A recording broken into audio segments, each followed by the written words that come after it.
often exciting to look to the future of UNO, what it might be like in times to come.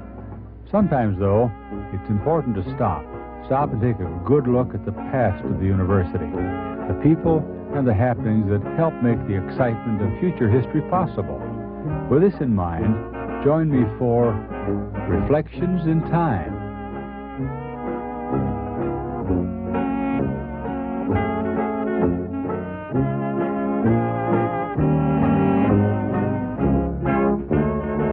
I'm looking out the window of a lovely apartment in the Richland Park Apartments. It's the summer of 1987, and the reason we're here with television cameras and crew is to record another in the series we've called over the years Reflections in Time. And what we're going to do is reflect on the life and times of Marion Marsh Brown, who spent a lot of years not only in the Omaha area, but in more specific form at our University of Omaha, staying with us through much of the years until we became the University of Nebraska at Omaha. Marion, it's really nice to be back with you again. You and I have worked together over the years with television before, so this is not a new experience for you. But I think, Marion, that in all the years that I've known you, I've really never asked you much, as is often the case with colleagues in a professional way, about your own background. Where do you hail from, Marion? Well, I'm a Nebraskan, born and bred. I actually was born on a cousin's farm down near Brownville. Oh, you're a farm girl. Sounds silly, but my parents were living in Lincoln, and that was before the days that they went to hospitals to have babies, and so they went to relatives. Went to relatives, yeah. And then later, well, my father had land down there too that had joined that, and later they bought more land and moved down there. So I grew up on a farm near Brownville, 6 miles west of Brownville. Well, that's an interesting beginning. I hark back to the days on the farm, too. Did you like it? Do you recall it? Did you enjoy it? Oh, I loved it. I mean, to me, that was the greatest. Did you go to school in, country school? One room? One room country school. Now we have something else in common. How did you like that? Oh, I think it's the best education you can get. My brother and I still say we think we had the best grammar school education that anybody we know. And that you're saying that, I'm quite sure, because you had some good teachers, right? Oh, we did.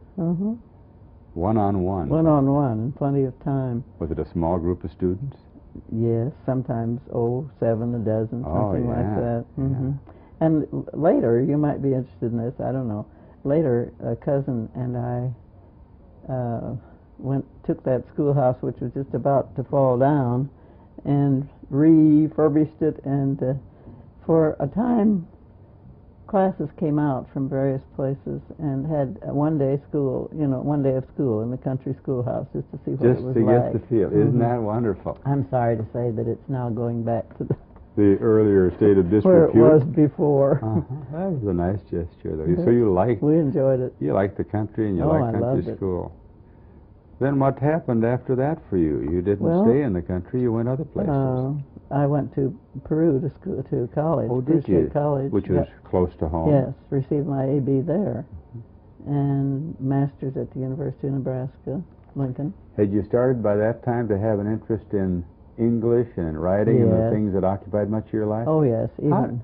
How do you, if you can, are there any special things in your background or your family or any teachers that you had that kind of helped point you in that direction? Well, my father was a newspaper man. Oh, was he? He had started at age 14 with the Nebraska Advertiser in Brownville. And then at the time I was born, he was with the Nebraska Farmer in Lincoln.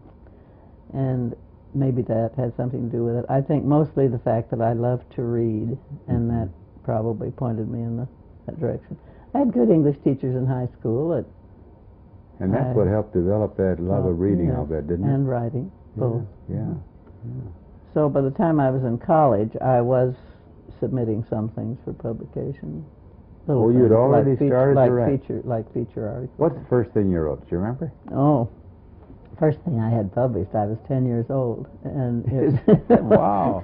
Child prodigy here. No, there was a children's page in the old Omaha Bee News. In the Bee. And they published things written by children, see. So I submitted this little story, and they not only published it, they gave it the first prize, and I still can see that prize.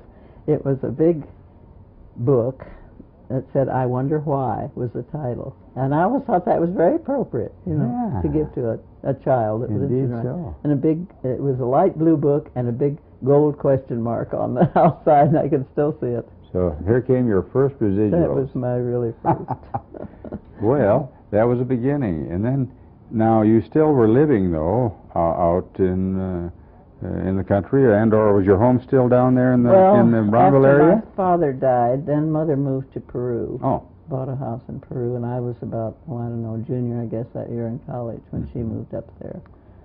Did you have any brothers and sisters? I have one brother, Uh-huh. and he's younger than I, and he lives up in northeast Iowa. Oh. What part of Iowa? Not very far across the river from Prairie du Chien, Oh, Wisconsin, yes. so you know I that's asked- where it is. I probed there because I used to live up in that area myself. Oh, really? In Decorah. Oh, you did? Yes, I did. Beautiful country. Oh, marvelous. They're right near Postville. Yes. Mhm. Postville, Cresco. Mhm. Nice country. So Beautiful. you really and your family are Midwesterners all the way. Oh, all really. the way through. Yeah. Then I did go to University of Minnesota summers and started to work on a PhD. Oh, did you? And about that time, I changed my direction and married my husband, Gilbert S. Brown, who was an attorney here in Omaha. I see. So I've lived in Omaha ever since, and this would be the 50th year, 1937, we were married. Is that right? Well, as you became married, then you decided to back off of a career and that sort of thing, and raise For a a family while. for a while, that sort of For a thing? while. And that's what you did? That's what I did. But started doing more writing Uh-huh. then. And That's something you could always do when you had a little you time. can do it with, family, and so Mhm. did that. How big a family did you I have, just Mary? have one son, and he's Uh-huh. here in Omaha now, an attorney. Well, that's nice, close to Mhm. mother. In fact, he even lives in the same neighborhood. Oh, does he? Well, Mhm. you really stayed where your roots began, Yes. in the general area of southeast Nebraska, really. As far as living's concerned, but I've traveled pretty much the world almost. Is I that could say, right? I guess I've traveled a great deal. Mm-hmm. Just as family for fun because of your writing, or just that you Both. enjoy travel? Both. Some for Mhm. writing, and some just because I enjoy. Mm-hmm. Now, in all these years you were living here, going to school, get married, you were close to the University of Omaha. In effect, it was here in the city. What were your first memories of our university? Well, let me back up just a year or so there, or Mhm. maybe a few more than that. Right. I taught at my alma mater, Criss State College, Oh, did you? the last couple of years before I was married. In English fact, courses? Yes, English, sure, Oh. English department. Uh-huh. So after I was married and living here, my husband, thinking maybe I'd be happier, if I were still with it, said, "Do you want to get in the university?" And I said, "No." And for a number of years, I didn't. And then after Paul was up so that he was in school all day and so forth, well, maybe that would be fun. So one day I went out and talked to Ralph Wardle, and Ralph Wardle. they had, I didn't want full-time, but they had some part-time work in the English department teaching night classes. What year might this have been, Marion? Oh, wow. Roughly. When I first started teaching night classes. I have to stop and think how old Sure. my son was. That helps. So Nice probably, to have a point of reference. Yeah. I suppose 48 or 9, along in Shortly there. after World War II, really, Mhm. then, not too many years Yes. after that. Now you had a end to teach again and to be back in and college I life. enjoyed it. I always enjoyed college Uh-huh. teaching, so But for a while when your boy Uh, was growing up, you felt you didn't want I to, didn't really. want to at Which first, is and unusual, yeah. then I only wanted to be gone in the evening for the Mhm. night classes, and then later on, after he was in high school and gone all day, well, I could be gone all day too. You know, at the time there in the late 40s, when you started at the university teaching, not that you hadn't been around the campus previous to that, living here, what was it like? It was a smaller place, wasn't it, in many ways? Yes, and of course the thing that I see is what then was the main building, which I always thought was beautiful, facing Dodge Street. Yeah. I don't think the campus is beautiful anymore. Uh-huh. It's certainly different. But No. I really did think it was then. I agree And, with you. It was a lovely place. Of course, we were in the administration building, the English offices were. Nearly everything was in the I guess administration so. building, I wasn't guess it? that's true. Mm-hmm. Yeah. But it was a smaller place, Oh, wasn't it? yes. Not and so many students or faculty. I'm sure that was one reason I quit when I did. It was getting too big, and I liked it better when I had more. What were the first things that you taught, Marion, when you were there? Were they basic English courses? Were there some areas that you did especially that you liked? Taught freshmen. You mean when I was just teaching part-time? Yeah. Well, I was teaching freshman English classes and creative writing class, because by then I had published my first book, I guess. Oh, had you? So Ralph wanted me to have a creative writing class. I want to get back to your writing more after a while, because that's consumed a lot of your life, and you're All my still time. actively involved with that now. Mm-hmm. But staying with the university for a while, so then you worked for a number of years then as a part-timer, really? Yes, huh? I did. Mm-hmm. And let's see, I taught full-time for 14 years, and I left in 68, so I must have gone on full-time in 54. Mm-hmm. So you had a long tenure in both cases, and toward the end you went back to part-time again. After I quit, I went back and taught some evening classes, yes. When you came to the university as part-time and then full-time, you began to know a number of people, and certainly, mainly, perhaps within the confines of your own department of English, certain people stand out in your memory. Who were some of the folks involved in teaching English at that time? Well, of course, Dr. Wardle was always the top man as far as I'm concerned. I thought he With was a lot of people. simply great. Yeah. And we were not only very good friends, but I think he was an excellent administrator as well as an excellent teacher. And he was very good to me. He never, in all the years I was there, gave me a 7:30 in the morning, a 7:30 a.m. class. You he didn't knew want- I had family. Uh-huh. He never asked me, but he knew I had family, and he didn't think that would have been Considerate. kind. Very Yeah, considerate, yes. Who else do you Well, of comes course, to mind? I officed right next to Bob Harper. Oh, now So, there's another Of interesting course, man. Bob Harper I think of immediately, and I was thinking about some things that had happened in the past yesterday, and I was thinking about one time when we had a party. I don't even remember for sure whether it was an English department party or the college party. One of those Christmas parties we used to have, maybe? When we get together and potluck and everybody brings something? Seems like it was potluck, and Could have it was in a. I can see that it was in a big hall, but I don't know where. Maybe I don't know what. the theater auditorium. That's where they'd often have those dinners. At any rate, after we'd eaten, we danced. And my husband was a very good dancer, and so he and I were dancing, and we came back to sit down while Bob Harper said, "Marion, you cut a very nice figure on the dance floor." Struck me as so funny. I remembered it all these years. I could hear him clearing his throat a couple of times when he said it, as too. he said it, right. Yeah. But I also remember that, well, I had done a college workbook called Learning Words in Context, and I had sent the manuscript out and evidently used the university address, because I remember so well that when I received a letter saying that this had been accepted for publication, it was sort of late in the day, and I think Bob and I were the only ones left in those offices, and I took the letter in to show him, and he was so pleased. I mean, you know. Isn't that nice? Yes, he was a good friend. He too. helped share a great moment of your own life with you. He did.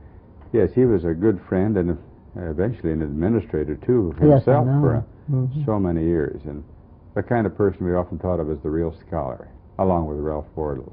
Those two were... Along with Ralph Wardle. You thought of him. You Yes, think in of him. terms of scholarship. Yes, yes, he was. Yeah. Uh-huh. Well, there were others, too, I imagine, that were with you.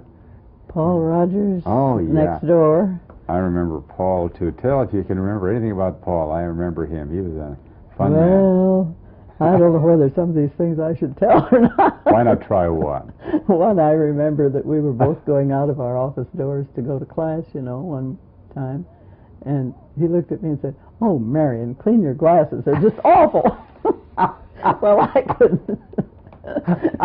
So I cleaned my glasses, no doubt. But I also remember one day we started out to class, and he was going to a short story class. And he said, whatever the story was they were going to discuss that day, he says, "Of course, I haven't read it," but then I thought, "Oh, Paul, no." He was probably putting you on. Oh, anyway, that's what man. he said. But there was another little interesting interim there when you may remember that Mabel never wanted men and women to office together. I didn't recall that. You did not. There was a ruling.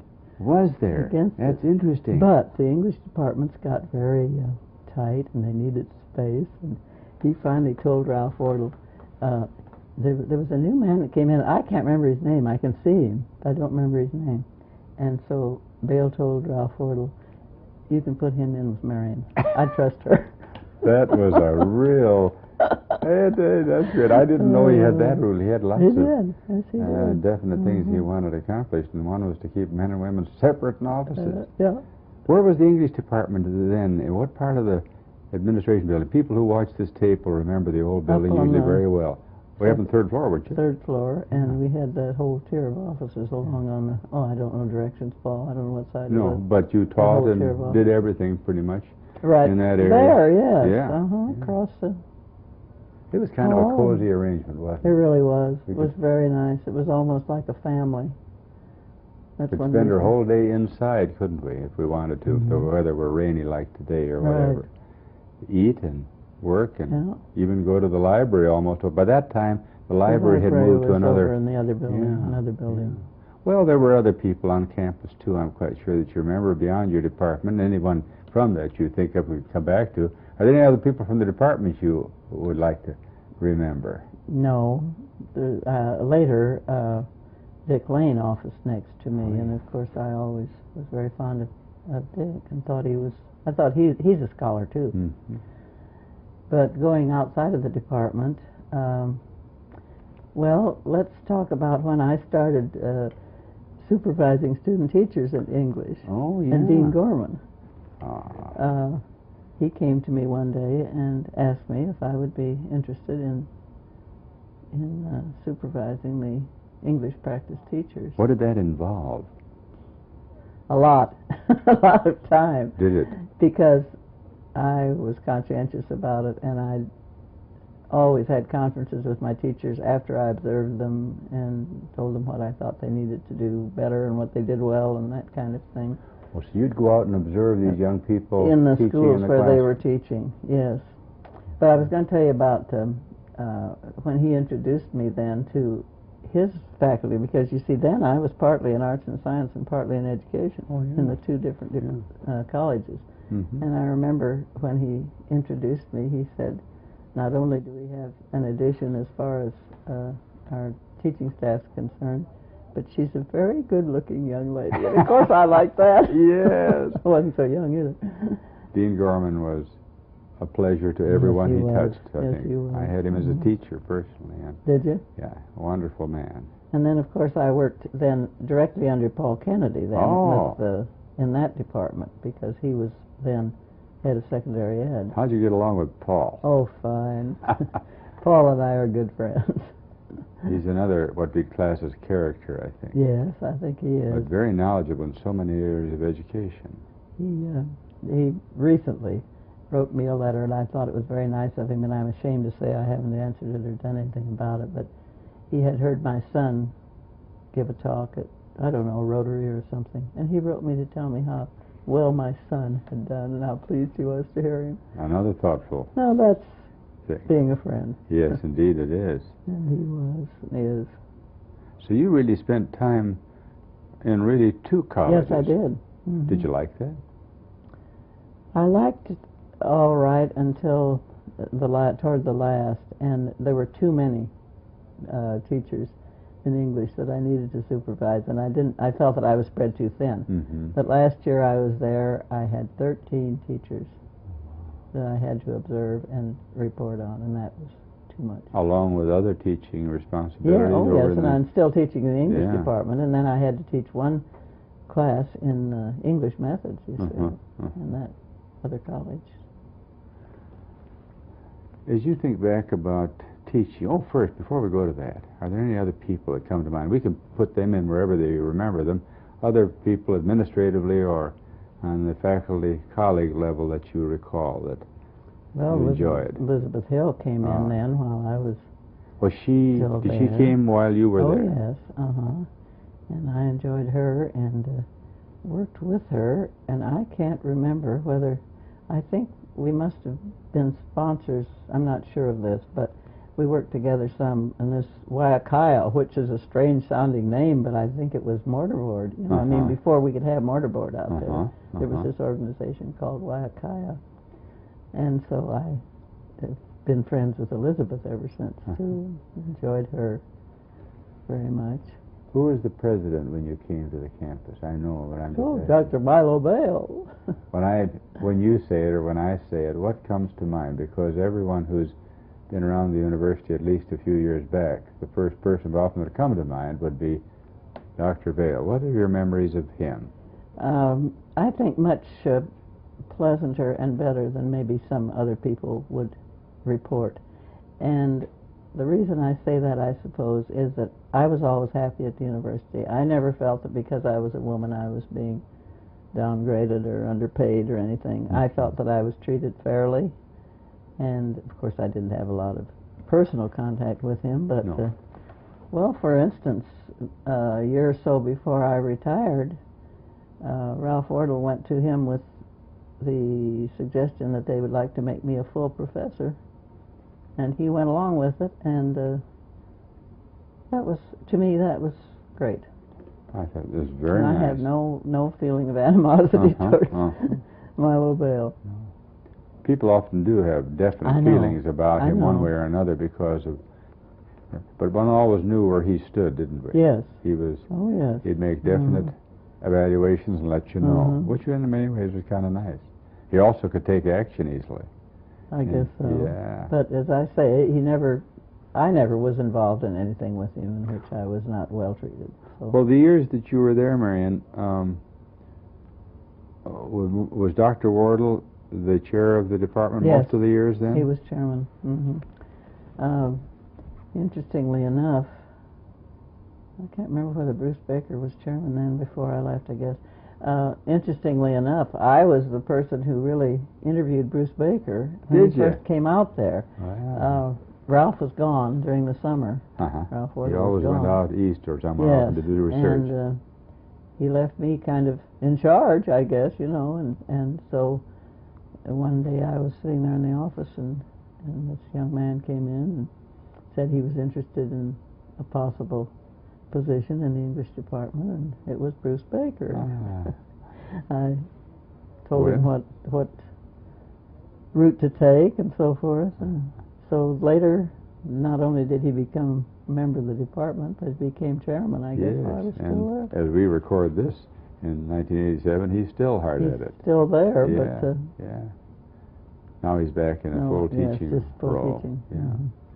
Other people that you think of that stand out, if you can't think of anyone else right now, we can come back to that when they do pop into mind. Anyone else that stands out in your memory of having made for your time there more interesting or exciting or a problem? Not particularly. Well, during all those years, you talked about, a little while ago, Marion, about working with both students who were going to be teachers and just the normal average student that were part of the English student body. Where did you find, I guess the way I'd put it, what were students like in the days as you began? Did they change over the years? Were they much the same? That type of thing. I often like to get observations on what you thought of students and how they might have changed. I've always been fond of young people and working with young people, and so I suppose that put me in a position where I was likely to be happy with them and to appreciate them and enjoy them. Of course, we had our little problems like in freshman English where they did a term paper, the second, in 112, the second half of freshman English, where somebody would bring in a paper that was just, for a term paper that was just completely plagiarism, you know, and I can still see one girl with her beautiful blue eyes sitting and looking right at me and saying, "I did every word of it myself, Mrs. Brown," and I said, "I can show you the book from which you copied every word of it." So there were those, of course, but generally speaking, I thought they were a very fine group of young people, and I enjoyed working with them very much. And did they change over the years? I don't think so, but I left at the time when the school was getting larger and was going in as part of the state system. You left about the time the merger really was coming to be. Yes, 1968. And I think that I would not have enjoyed a larger school as much as I did the small school, because we had this intimate relationship with students while I was there that I enjoyed very much.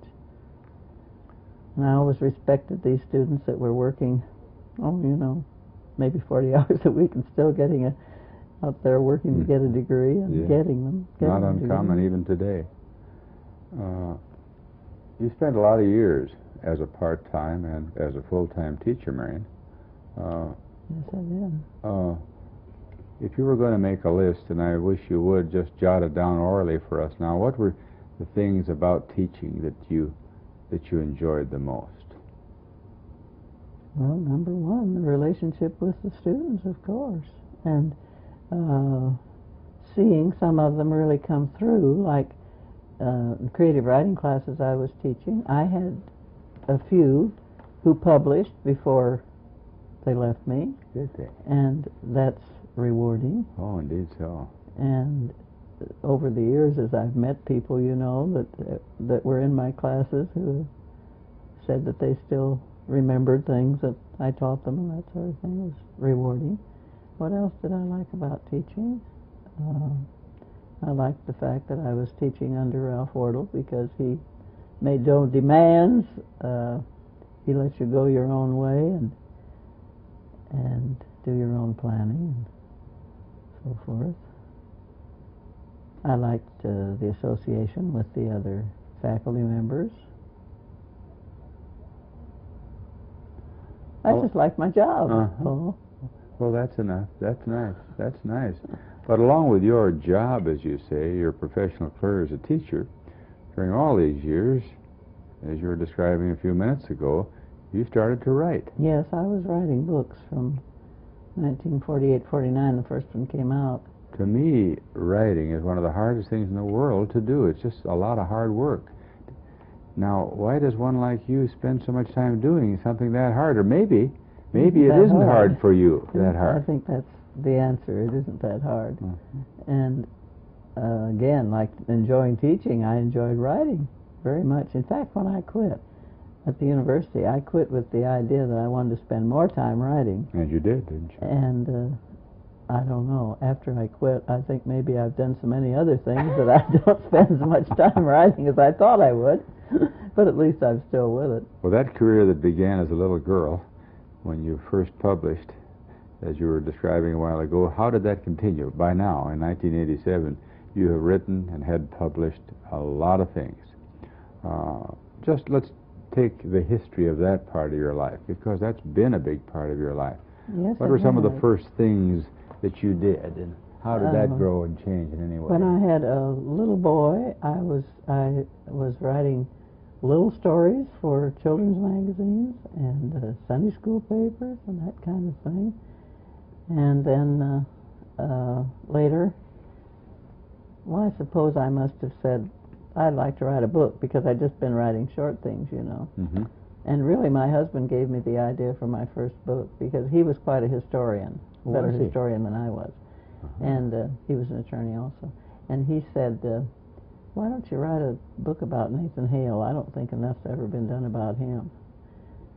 And so I started researching Nathan Hale, and he and I and our son went back east and went to all the places where Nathan Hale had been and where he went to school at Yale and so forth, a little country school where he had taught. Did all of those things, and that was the first book, which I think came out in '49. Was it in the form of a historical novel? Was it I suppose a teenage book that would have been considered biography. You know, it's very interesting what you're saying so far, and that you wrote, in effect, at the age level your son was at in part. Did that continue that way? Yes, I did. And at that time, you see, I was he was a teenager, and I was writing for teenagers. Did you try things out on him after you'd written them to see what he thought of them? Yes, we did. And my husband was always very supportive in my writing, and that helped. And he critiqued also. So by the time I quit teaching out there, I suppose I'd had, maybe 10 books published. Isn't it hard to get published, though, in the early stages, Marion? You hear about that, of people having trouble getting... It's almost going. Harder today because I don't write sex and violence. If you wrote romantic sex novels, you'd have a big market, wouldn't you? Yes, I would.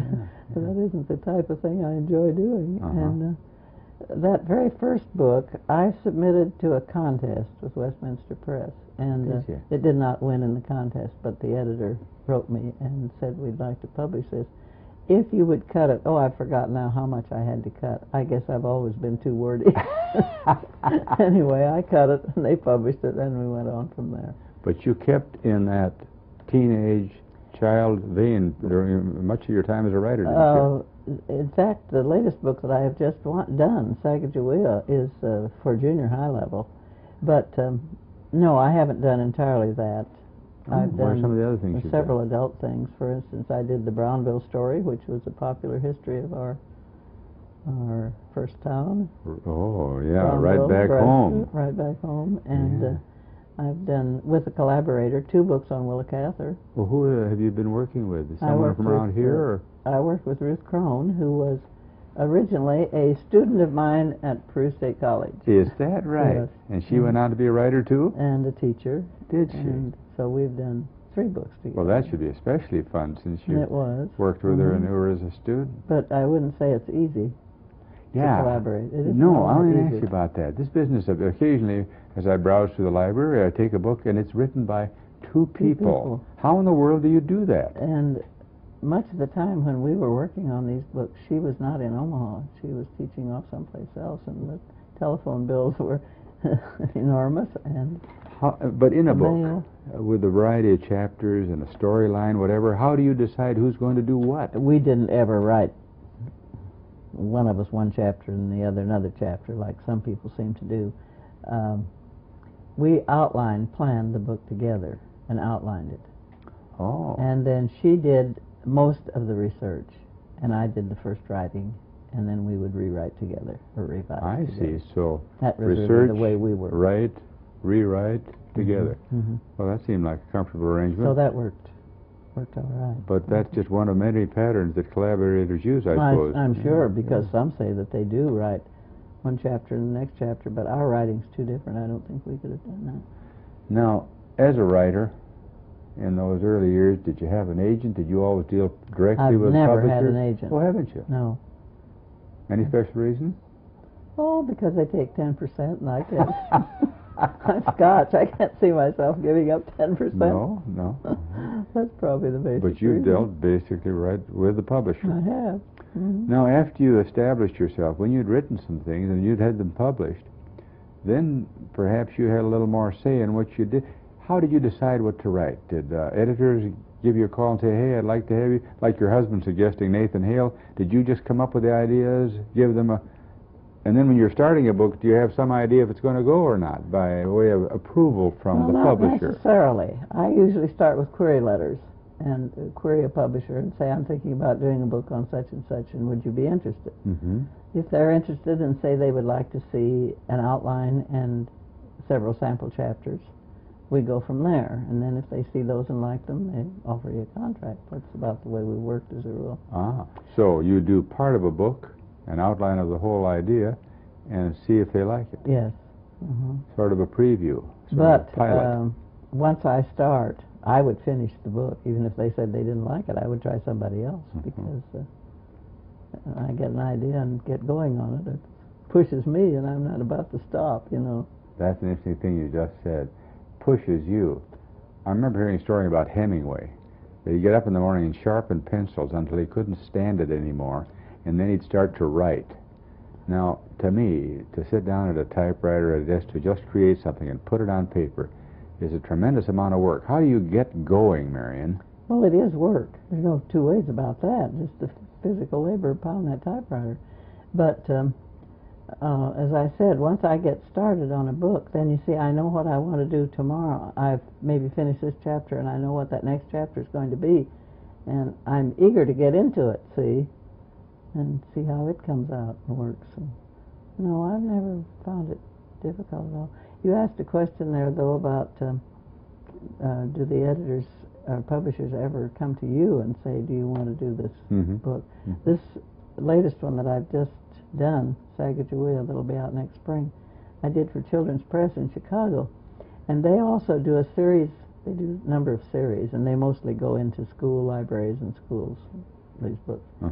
And they do a series called The Enchantment of the World. So I was in Chicago last week, and my editor there at Children's Press took me to lunch, and we talked about numerous things, and one was about the possibility of my doing another book for them. And she wanted me to do one in this Enchantment of the World series, and I think I am going to. I'm going to try anyway. One thing leads to another. Yes.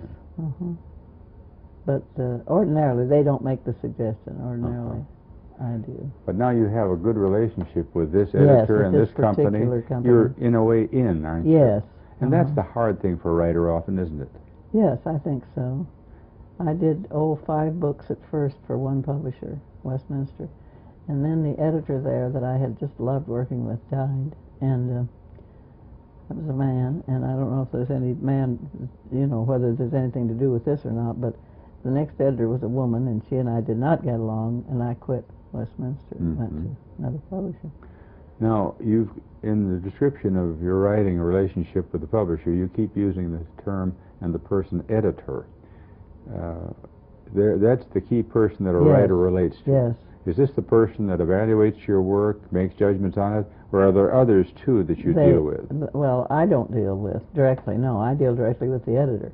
But the editor, yes, has readers, you see, that read manuscripts as well as the editor, and maybe make recommendations first, and then the editor decides. But when you finally have a contract to do a book, that means that in effect they're going to publish it, right? That's right. Now, how do you get paid for a book, Marion? This one that I just did, Sacagawea, in that series, they pay an outright fee. A flat fee? Flat fee, which I have been paid, and I'm through with that. On this next one that I do for them, they give you an advance against royalty and then pay a royalty. By royalty, that means depending on the number of copies sold? So much on every book. What do you get on a book, if I may ask, when that kind of arrangement is one that you've effected? From 10% on a retail sale down to 7%. Some of them are only 7% on a retail. I would think that some of the books you've done over the years, with the attachment to schools and school-age children, would sometimes get into school libraries and go pretty well. Is that right? They've done very well. And the first two, Young Nathan and the Swamp Fox, went on forever, years and years and years. Yeah, Swamp Fox was one of your biggies, wasn't it? Yes. Yeah. How many years ago did you write that? That was the second one, so was it that long 50, 51. One of the first ones you did? No, second one. So, I don't know what I started to say about Swamp Fox, but... It took off and it sold well. Yes, it did. Oh, I know what I was going to say, though. They lasted so long, those earlier ones, and then the IRS came along with this ruling that publishers had to pay tax on all of these books that they had in stock. See, so like, say they had 3,000 of a certain book of mine left, they'd want to get rid of them and close it out because they didn't want to have to pay. So then Young Nathan and Swamp Fox, those early ones, went out of print. But that was only a few years ago. So that has been going for a good part of 20 years or so. Of all the things you've done, and you've done so many, how many books all told? Just the books part, not the articles and other things? I think 16. I think this Sacagawea is probably the 17th. I'd have to count up. I would think that just the monumental amount of work would give you a feeling of real satisfaction. It does, but I suppose the thing I've enjoyed the most has been the letters I've received from readers. Do you get letters from readers from around the country? Is that right? People take time to write. Yes, they do. And if they say that they got out of a book what I wanted them to see, what I thought I was putting into it, then that's probably your best reward. Do you find some of them come up with interesting observations that you never would have thought of in relation to your work? Not generally speaking. I did this one, Homeward to Arrow's Flight, recently, that was about an Omaha Indian, the first Indian doctor ever. Oh. And I had one scathing review and letter about that because some Indian, this is from some Indian activist who didn't think I was treating the Indians right, and I thought I was treating them very well. Well, to each his own, huh? Yes. Now, of all the things you've done, the many things you have written, which one do you feel was the best thing you've done? I think often in our mind we have one or two that kind of stand out. Maybe you've mentioned them already. I haven't mentioned Marnie, and it stands out. I told you that I grew up on a farm near Brownville, Yes. and this is the story of a girl of her 14th year, and she lives on a farm in the Midwest.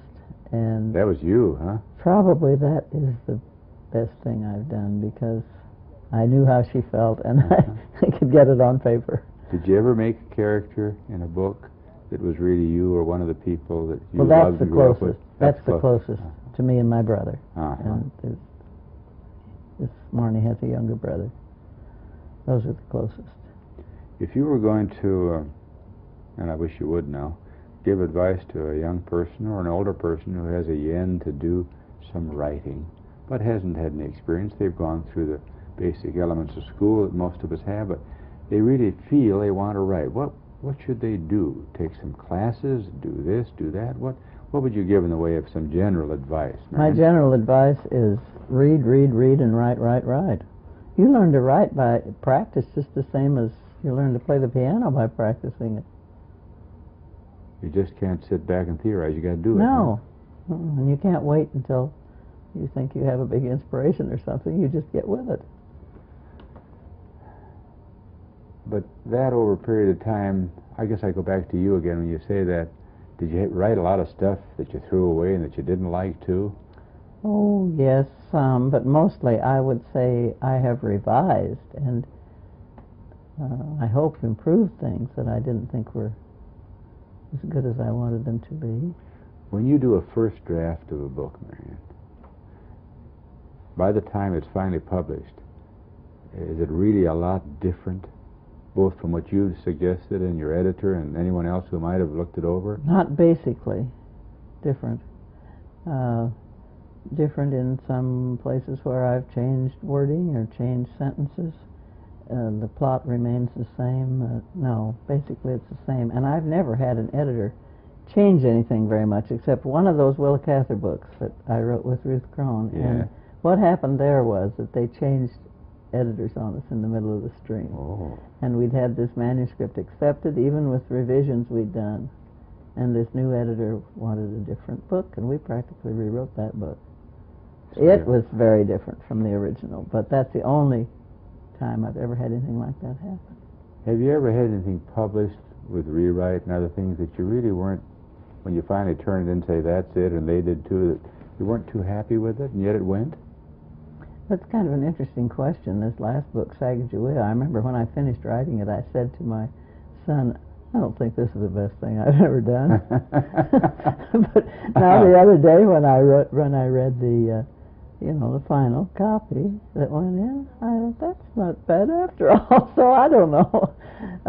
Old things, shorter things, I'm sure, that I've done and given less thought and time to, I have not been entirely happy with when I've seen them in print. But it must be quite a thrill. People conduct orchestras and they teach classes as you did, but when you can look up at a bookshelf and say, hey, those are mine, that must be pretty neat. Well, it's nice. First one, of course, was the biggest thrill. Yeah. Are there going to be some more? Oh, yes, I think I'll go ahead and try to do this one that the Children's Press editor wants me to do, which is going to be on Singapore if I can come through with it. You may have to take a trip. I've been to Singapore. Oh, you have been there. That reminds me, you mentioned a while ago you've done a lot of traveling. What's the most interesting place you've ever been that you enjoyed the most? Bali. The Is island that of Bali. Why I so? loved it. Why so? Oh, the people, the string of little geese going down the middle of the road with somebody guiding them with a stick with a piece of white cloth on the top of it. I don't know, just the whole thing. The beautiful rice fields, the beauty of the island and the people. Where do most of your ideas come? From travel, from people you grew up with? Where do your ideas for these stories come? From all over, I guess. Now, this Sacagawea book that I've just done, for years I've thought I would like to do a book about her, because she was very important in the Lewis and Clark expedition. But it was so little resource material, so little that we knew about her, so that it mostly had to come from the journals, the Lewis and Clark journals, and I think that's why I put it off, because I knew it was going to be difficult to... The research part of the book, is that the harder part? Is that harder than writing it? You do a lot of research. Well, I enjoy the research, too. Are there any patterns that you use that might be helpful to someone who's thinking of doing a piece here? Possibly. I start with what's available to me in local libraries and fan out from there, and often you run across something that will give you a clue, and you'll write to some historical society or someplace else and ask for material, and they'll send it to you. And then we've always done what I call geographical research, gone to the area in which something took place. Like with Swamp Fox, we went, as a family, we went down to South Carolina. When you go to an area then, do you spend a lot of time visiting with people? Yes. Getting the feel of the place? Yes. True. You run around with a notebook and keep jotting down. How do you retain all these things you might want to use? I think I jot things down much more than... I don't use a tape recorder. I've tried that once or twice, and it's just not for me. So mostly I just take notes. I'm thinking, though, of one particular time when I interviewed Yehudi Menuhin in Gstaad, Switzerland, in his chalet. And awesome, but he was the commonest man. I mean, he was just so down to earth, you never believe it. What were you writing in which you could use? First Willa Cather book, I think. And the Menuhin family were very good friends of Willa Cather's in New York. And I wanted his reaction. When he was a little boy, they used to walk together in Central Park, for instance, in the snow and things like that. But he was so nice. He was just wonderful to interview. You've had some interesting experiences, haven't you? Yes, I have. Very. Now, in 1987, as we sit here in your lovely apartment, you're not done yet. You're not really retired. You keep working, don't you? I'm only half retired. I retired from teaching, but I'll never retire from writing. You're just going to keep that up indefinitely? Yes, as long as I can. Now, do you still do some traveling and get around? I know you mentioned this trip. This was business, of course, Chicago, but do you still get out and around a bit? I went down the east coast of South America on a cruise this last winter. Did you? And with someone who taught in the English department, too, at UNO for a while, Phoebe Rush. Oh, yes, Phoebe. And that's another story. Phoebe was a student of mine at UNO, but I had also known her in Dundee Church, and also our children were both in Benson High School at the same time and so forth, so I'd known her before. Then she was a student of mine at UNO, and then she eventually became secretary of the department and finally an assistant professor and taught there. Your roots with students and their use and relationship go back a long way, don't they? They do, and often become really friends, you know, the students. Well, you know, as you look back on your life, we've talked about a lot of different things here in our visit as we recorded these thoughts today, Marion. Are there some people or things that we haven't mentioned? I know you jotted down a few notes just to help your memory, as we all need to do often. Are there some things or people you'd like to include on our tape that we haven't mentioned yet? Well, there's Paul Borge. Oh, and I know why you're mentioning me, because... You know what I'm going to say right now, don't you? Tell about your experience on live television years ago. TV classroom. Among the very first of the TV classrooms were English classes. I think that Ralph Wardle taught. Indeed, he did a Shakespeare course. And I taught, I expect it was 112. Mm-hmm.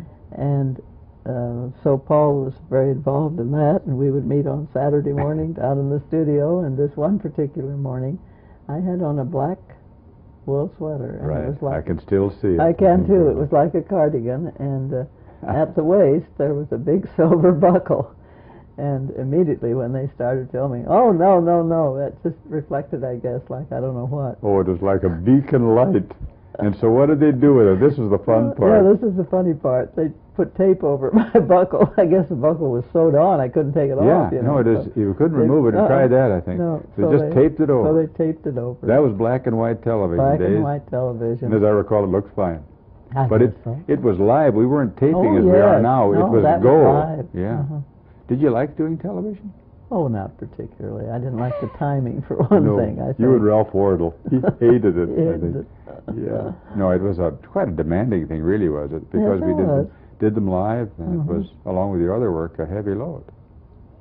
But it was just one of those experiences, you know, you look back on it. That you really remember, and I remember it, too. I'm sure you do. Other things, or other things that you jotted there that you might not have touched on one, I mentioned that Waiakaya business a while ago that was the predecessor of mortarboard. Do they have mortarboard out there now? I don't think it goes under quite that name, but they have something akin to it, but I think. It's not really mortarboard. Well, anyway, this was in place of mortarboard, which we couldn't have at that time. And I remember so well that I said Elizabeth Hill and I were some way working, I don't know, sponsors or something of that. And when we were tapping for new members, why we wore cap and gown, but I can see myself in that cap and gown and running around between people and pretending that I was going to tap somebody that I wasn't going to tap at all. And who I was tapping was my future daughter-in-law. Oh, is that right? whose daughter this picture is. She was then Joanne Gallup, and I knew she was to become my daughter-in-law. And so finally, I get to Joanne, and I tap Joanne, and that was sort of a big thing for her and for me both at the time. Of course it was. Anyone else that you want to put on your tape? Or anything. I know you have lots of memories we've missed, but if you think of anything else you'd like to include, we sure want to put it there. I think I've pretty well covered the things that I jotted down. That doesn't mean that I've covered everything. Oh, of course not. But as you went back over the years, as we have now in these past minutes, it appears to me, Marion, that you had a lot of personal satisfaction and happiness from the things that you had a chance to do. I did. I had a very happy experience with the University of Omaha, and I think Dr. Wardle was utterly amazed when I said to him that spring day, I'm going to quit. Just up and decided. Not really, you know. And I said, yes, I've gotten my son through law school. My husband had died some years before. I've gotten my son through law school. I don't need the money. I want to spend more time writing. And I guess I had my first grandchild by then, and I said more time with my grandchildren. So that was the way we ended it. And ended it was sort of a new beginning in that you were able to devote more time then to the other part of your family and your writing. That's what I had thought I wanted to do. Well, life's been very good to me, Paul. I have no regrets, no feeling of any part of it that I shouldn't have done. I like my teaching as well as I like my writing, I think, and vice versa. They were both very fulfilling to me. You know, it's been really a pleasure and a privilege to sit down with you again after all these years. Thank you. And to visit with you about your reflections on the university, your home, and your life, both as a teacher and as a writer. I appreciate your being with me. I've enjoyed it, Paul. Thank you. It's the summer of 1987, and we're visiting here and have been for the past hour or so with Marion Marsh Brown, who for so many years was a part of our part-and then full-time English faculty at UNO. We thank her and also for every one of you that have been sitting down and watching another in our series of Reflections in Time.